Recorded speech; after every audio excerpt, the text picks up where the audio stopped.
তা আসলে 900 লাশটা আমি বলেছি যে এটা বললে আমি দাফন করেছি, এটা বললে আমার কাছে ফেসবুকে প্রচুর টাকা আসবে। আসলে এত না, আসলে মারা গেছে 135 জন। আর্থমানবতার তথাকথিত সেবার নামে উনি টাকাগুলি আত্মসাৎ করেছেন। এই লাশগুলি যে মারাও যায় তো এটা রেজিস্টার থাকবে। এখানে চিকিৎসাধীন অবস্থায় মারা গেল, কি হলো তার, এই লোকটা কেন মারা গেল, এটা তো একটা রেজিস্টার থাকবে।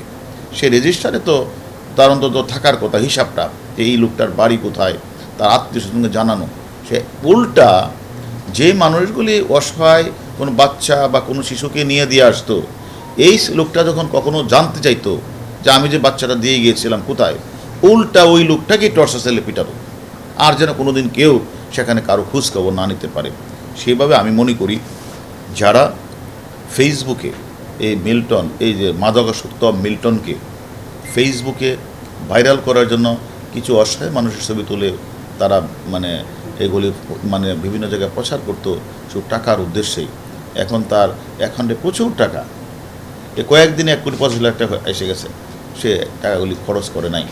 তাহলে তার উদ্দেশ্যটা কী, এটাও আমরা তদন্তে নিয়ে আসছি। তাহলে তুমি যদি মানবতার ফেরিওয়ালাই হই, তাহলে তো তাদের টাকাগুলি খরচ করার কথা, হাসপাতালে পাঠানোর কথা। এবং যদি কেউ মারা যায়, মানুষ মারা যেতেই পারে, তাহলে সেটা হাসপাতালকে জানানো, থানাকে জানানো, মিডিয়াতে বলা বা পেপার পত্রিকায় দেওয়া। যদি তার ঠিকানা না থেকে থাকে, আর ঠিকানা থাকলে তার আত্মীয়স্বজনকে জানানো। সে কোনো কিছুই করলো না, সে 900 লাশ দাফন করলেন, তার কোনো রেজিস্টার নাই। সে এখন বলে যেটা আমাদের স্বীকার করলেন যে আসলে 900 লাশটা আমি বলেছি যে এটা বললে আমি দাফন করেছি, এটা বললে আমার কাছে ফেসবুকে প্রচুর টাকা আসবে। আসলে এত না, আসলে মারা গেছে 135 জন বা 40 জন। তাহলে 135 জনের রেজিস্টারের নামটা দেখাও।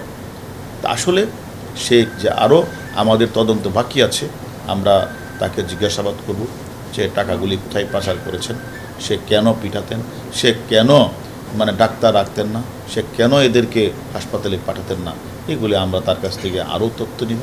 আমি মনে করি যে আজকে যে অসুস্থ হয়ে মানুষ হাসপাতালে আসে, আর যদি এই মিল্টন এই যে এতগুলি মৃত্যুর ঘটনা, এই সবগুলি জবাবদিহি ঘটনা তাকে করতে হবে। বিভিন্ন জায়গা থেকে কোটি কোটি টাকা সংগ্রহ করে আর্থমানবতার তথাকথিত সেবার নামে উনি টাকাগুলি আত্মসাৎ করেছেন, আর ওই রোগীগুলিকে দেখিয়ে টাকা ইনকাম করেছেন।